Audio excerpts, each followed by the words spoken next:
Walking home this way I see there is still a light in me.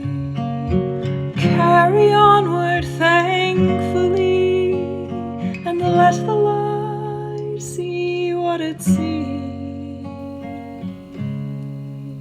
Now the question, why do you say the way in that way?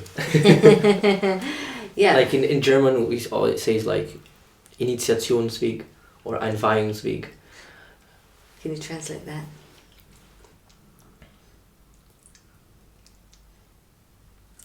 I actually cannot. What is Einweihungsweg? It's initiation. Yeah. So we can use that word. I use that word sometimes. I cross-pollinate the words. The path, the way, the path of initiation, the initiate way. It's been named many things. Initiation isn't necessarily understood by the wider world. When they hear the path of initiation, they think of it to be something to do with the chosen few, as it used to be in the past. But people identify with being on the path, being on the path of self-development or on the way. This is something that's more of a common way of thinking or terming the path of initiation. Perhaps in really strong circles of anthroposophy I would use the path of initiation. But it's interesting, people really still think that belongs to a chosen few. And yet we're being called up now. Many people are being called to step upon that. In fact, Steiner really said there is no self-development without understanding the science of initiation in this time. And this is becoming clearer and clearer. To understand how initiation takes place within the individual human being and what steps and stages that one has to walk through yourself. Walk through, here we have this way, the path. We use these terms because the idea of moving yourself through it, even though it's an internal process, reflects something. So often initiatic language uses words that call up an imagination rather than an intellectual form. The way, the path, has a slight imagination about it. You're immediately left with something that can only echo in your soul if you understand it. It's not fixed. It's not the box in quite the same way. And it tells you that as a way and a path, you have to move through it. And that's one of the things I've always loved about anthroposophy. It's not a path to knowledge, it's a path of knowledge. The actual walking of it is what gives you the muscles, gives you the strength, gives you the next step. So you take it step by step, and each one of us has to see where we are on the path and see what's our next step. But there are some very definite steps and stages. However, I would say even though the path is given archetypally, we will all walk it individually.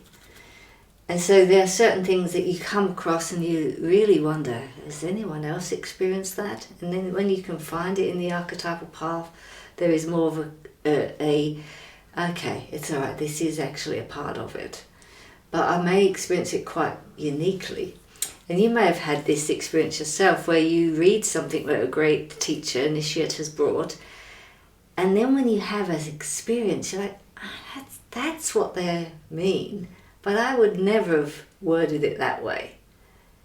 Because here we are, individuals, with all of our own task with us, that are going to express what we experience in a very different way from each other. And so one of the things I've really enjoyed doing is taking different teachers expressing the same thing and listening how it comes through these different souls. And then really seeing how does it live in me and how will I express it. And what is the task for each of us? Because ultimately, part of our life is to walk the path and share the path.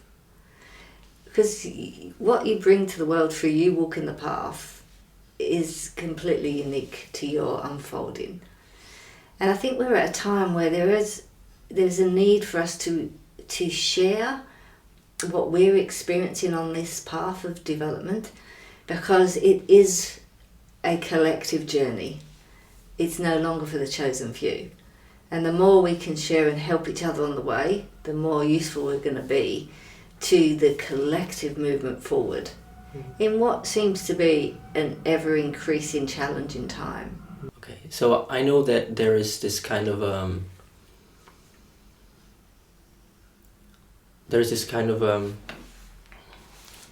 caution that one has to have when sharing these experiences through meditation and in the path.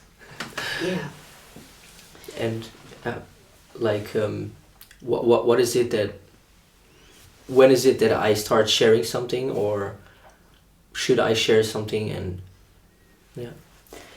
Yeah, so there's a few things that you can understand in that, is that if something's taking place in you that you cannot be clear of in clarified thought, it's not ready to share. Because once something can be really spoken about in the clarity of your thought life and you understand what's taken place, then it can be conveyed to someone else. But while it is shaping, becoming, forming, it's important for you not to put that out, because there's something still cooking. It's like you have a seed that's under the earth and you're like, I'm digging it, what's going on, let me see it. You know, once it's sprouted and it's above the earth, I can talk about this green shoot, I see it so clearly in the light of day. But if you want to keep talking about this one, you're just digging away the earth each time, it will never become something. So, you know, at best you maybe if you've received a meditation, like Sudan will give meditations, you may say whether you can do it or not, because you can say, oh yes, something's cooking underneath there. But you wouldn't go, oh look, let me tell you what's happening, because the moment you've done that, you've poured, and no one would ask that of you. But once something has taken shoot, you might not be able to say, oh, I know what plant this is, but I can talk about, I see this green shoot. Now it's better to wait for it to completely unfold. Then you've identified, this is what it is. These are the stages it went through, and this is now what it has to offer. So it's in the flowering of something that you have something to offer. Now, the interesting thing is when we're on the path, certain steps, like the whizzing of the thoughts, is useful to offer, because that's not about your own transformation, that's about the realities of what happens, and that can put someone else in the right understanding of, okay, so I'm still on the way, I've not gone off track, so what do I do now to stop these whizzing thoughts or these radio stations? Why have they occurred? And that can help you then take the next step. So that's a different kind of sharing than trying to share something that is still trying to flower. So I think everybody senses that. But the clarity of being able to convey something to someone else so that they can understand it, and that you know that when you speak it, the other clearly can understand it, is an indication that it's ready to be shared.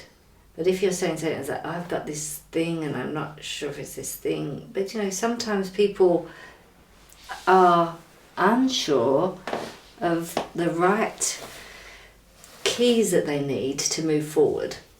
So asking questions of someone that has gone through certain processes and developed through them can be useful. But you always have to discern for yourself, is this useful for me? Now the whole idea of the thought life becoming tricky, that's a very useful thing to know. It's written down, you can read it by other teachers. It's that bombardment that happens in the elemental world, when you first start to shift and loosen from your brain-bound thinking into something that's a little moving towards a meditative thought state. So it's very useful that people know that that's a part of the path. So we need to share that. Otherwise people go, oh, that's not right. I need to do some other kind of meditation where I get to zone out, rather than this one where actually everything gets a little harder and the thoughts get more intensified.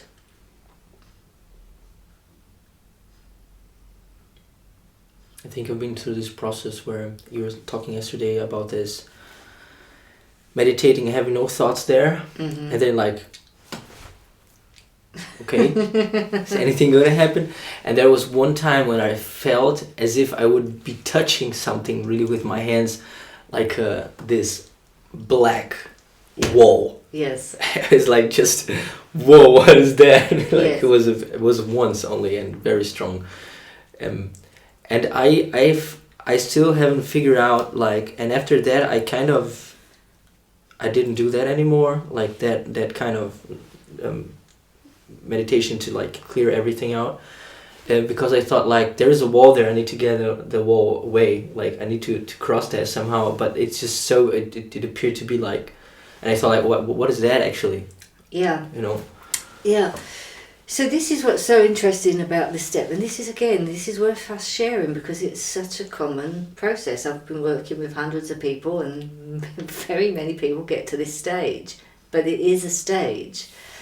And so when you build with your meditative work, say you're using a verse or a mantra or a particular exercise, you're putting your content of your inner world to really grow that, so that's the center of your inner experience. Basic verse, like more radiant than the sun, purer than the snow, finer than the ether is the self. Spirit in my heart, I am this self am I. So you've built that, and then when you extinguish it, and that means you drop experiencing the verse but you hold that activity, you're shifting something in your consciousness from your soul life that has content to a soul life that has activity but without content. Now at that point, most people will find the empty room, and I call it a room because it feels like it has walls. You're like you're in this space, but there's not yet what we would say the vastness of consciousness. The walls haven't broken open and you've experienced beyond being in this empty, dark space. But one does need to learn to be there, because the next step is on from there, but be there first, and be there first for some time. Keep going back to that place in your meditation.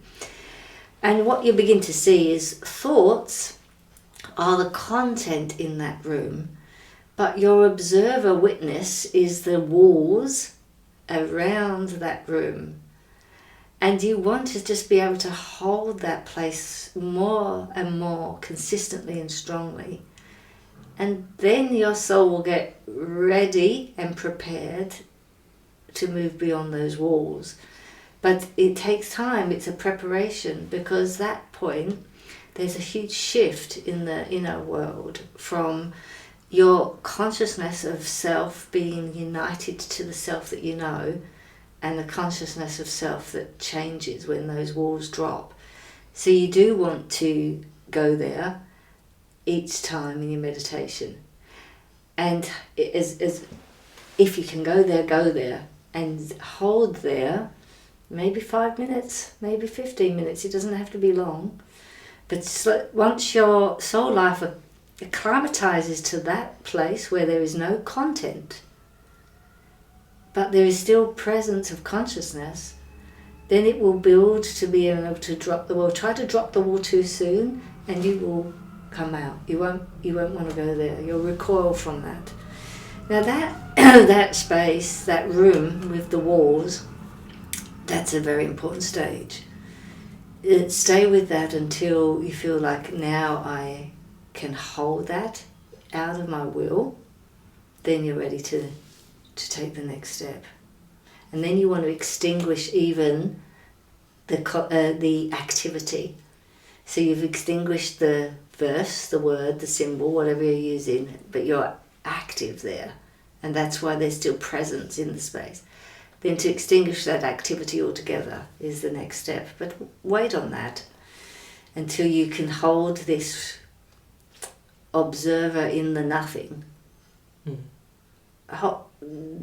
Build strength there. That's really useful. What I don't quite understand is, like, I have this verse, and it gives me feelings too. Yes, that's right. And when I drop the activity of, like, kind of recitating the verse in itself, I drop that, then I still have those forces from... That's right. From the sun and the snow and yes, and the ether, somehow that's still there. And even though I clear my thoughts, I still... It's kind of the feelings that still come up, and so images still come. Yeah, and that's right. Yeah.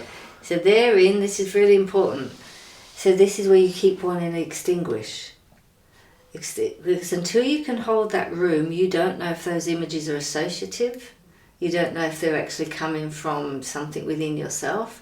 But when you can hold that space where nothing comes in, then you are clear that what enters in truly is something that is speaking into the space that's not your association.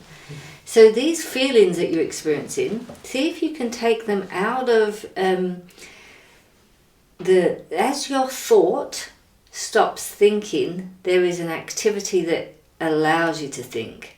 As your feeling moves from certain feelings to just the step before that, before they're scored into wonder or movement, but just so there is an activity of presence, but they're not shaping up, because it sounds like your feelings are shaping up a little bit like thoughts are shaping up. And so that means you're still, you can extinguish your thought but not extinguish your feeling. And you need to extinguish the feeling. Now that's a difficult thing to describe, to say I can be active with feeling without a feeling content. But that's what you would attempt to achieve. So in the verse, it's got thought in it, it's got feeling in it, and I've got my activity of will that's making all of that come into being. Now if I extinguish the thought content and the feeling content, but stay active, you begin to experience this more pure will process. And that is what's required to manage the step of the dropping of the wall. So it sounds as though your feeling still has too much form about it. That's great though. You're definitely doing the work. But so many people don't take that step of extinguishing. They just work with the verse and then they just stop there. But it's in the extinguishing that you get to see a few things. So for instance, if you haven't built it up enough yourself, you won't be able to extinguish it yourself.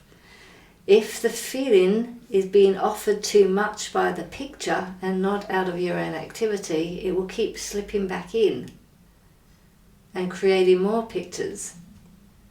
So really, you've named it today. Your next step is to work actively on developing a feeling out of yourself and not have just the feeling come from the image. And the more you do that, the more clearly you can extinguish, because if you built it, you can release it. But if you're using the actual image of the sun to move you and not the idea of the sun and then your own movement inwardly to meet it, do you see the difference, the slight difference in that? First of all, the verse gives it to you, but then you have to activate it out of yourself, and you see that in this next step of extinguishing. How much should I build myself because I can extinguish it? But if I didn't quite build it, if it came to me, it's much harder to eliminate it.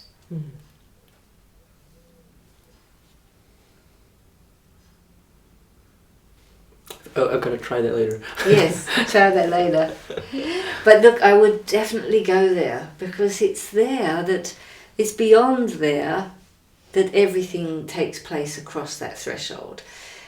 But the really important part is that we utilize a verse that's filled with thought and picture and feeling, but because we will it, that is the wings that gets us across the astral world. And then when we extinguish, we want to be devoid of all of those pictures. Now they might want to come in, the thoughts might want to rush in, the feelings might want to come in, but learning to extinguish them means that you're learning to pass the astral world.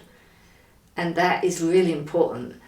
Holding in that room of nothing is a strength that needs to be built. That means the astral world can't play with you and give you stuff which can come, images can come from all sorts of nonsense, which doesn't mean you're having a true wisdom-filled picture from the spiritual world. It could just be just some sort of kaleidoscoping story you don't need. So you want to hold that space, because that means you know now that nothing can interfere if you don't will it. And that will has to get stronger. Then when you can hold that space, then you're ready to drop the walls, because then you cross that threshold into the true spiritual world. But you build towards that. Now the reason why we don't just close our eyes and just let whatever happens happen is because you're basically hanging out in the astral space, and it's just, there's so much junk mail there, really. So we use a verse or an image to actually school the soul in what you're trying to meet. So what is the being behind more radiant than the sun, purer than the snow, finer than the ether, is the self. Spirit in my heart, I am that self am I. That verse is calling you to school your soul towards meeting the higher I. Your higher I. That's one of the most first important experiences, because then you have your guide. Now that guide is already working with you, and it's working with us in these more subtle ways, but once we have this capacity to do this out of our own will, then you have it with you whenever you turn towards it. And that means you have this consistent companion. And once that's in place, your life alters, because you're no longer going constantly around diversions to your destiny. You know exactly, because along with this great path of our destiny, we have this influx of diverting processes constantly flowing in. But once you have your higher I, you have your guide, it's a straight and clear path, and you can accelerate. And if you're accelerating, the world is also accelerating in its path forward towards the divine. Walking home this way I see there is still a light in me. Carry onward thankfully, and let the